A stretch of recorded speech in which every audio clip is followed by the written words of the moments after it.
Question है हमारे पास, यदि ए बी तथा सी त्रिभुज ए बी सी के अंतःकोण है तो tan b plus C by 2 का मान क्या होगा। ठीक है, ये हमारे पास एक त्रिभुज है, इसका मान रख देते हैं, इसका नाम रख देते हैं ए बी और सी। ठीक है, हमसे पूछ रहा है कि tan b plus C by 2 का मान क्या होगा इस त्रिभुज के हिसाब से।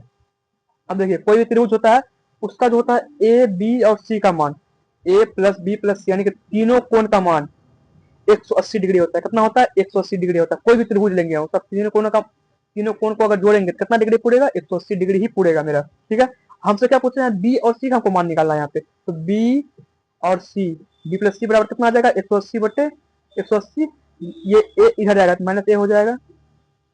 ठीक है, बी प्लस सी का मान कितना आ गया, 180 माइनस ए आ गया। ठीक है, अब देखिए यहाँ पे हमको यहाँ पे वही बी और बी प्लस सी का मान हमको यहाँ पे कम था, यहाँ पे बी और बी प्लस सी का ही हमको कम, तो इसलिए हम यहाँ पे बी प्लस सी ही निकाले हैं। अब ये जो बी प्लस सी है इस पे हमको यहाँ पे जो है इसका मान हम रख देते हैं tan B plus C by 2। अब देखिए यहाँ पे बी प्लस सी का मान कितना है, 180 माइनस ए, तो tan 180 माइनस ए बट्टे 2 हो जाएगा, ये होगा। अब देखिए tan, अब देखिए यहाँ पे 180, इसको हम अलग अलग डिवाइड कर देते हैं, अलग अलग भाग कर देते हैं। 180 बट्टे 2 माइनस ए बट्टे 2।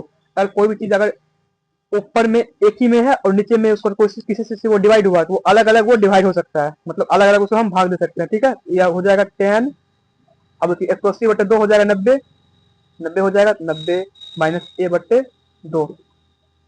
आप लोगों ने एक फॉर्मूला पढ़ा होगा, कोई भी चीज अगर 90 है, ठीक है, तो वो उसका मान वो अपोजिट हो जाता है। जैसे कि मान लीजिए tan 90 प्लस थीटा है, इसका मान हो जाता है cot थीटा। ठीक है, वैसे ही cos 90 प्लस थीटा है, इसका मान क्या हो जाएगा, इसका अपोजिट क्या होता है, cos का उल्टा क्या होता है, sec, sec थीटा हो जाएगा। ठीक है, तो 90 के 90 प्लस या माइनस में जो भी रहेगा, 90 एंगल में 90 प्लस रहे या फिर 90 माइनस रहे, उसका मान उसका अपोजिट हो जाता है। ठीक है, यहाँ पे देखिए tan 90 माइनस ए बाई 2 है, इसका मान क्या हो जाएगा, tan का उल्टा क्या होता है, cot, देखिए यहाँ पे 90 ए बाई 2 हो जाएगा, cot ए बाई 2 हो जाएगा। ठीक है, ये हमारा आंसर हो जाएगा cot ए बाई 2। आंसर कौन सा है इसमें, cot A by 2, answer number B है।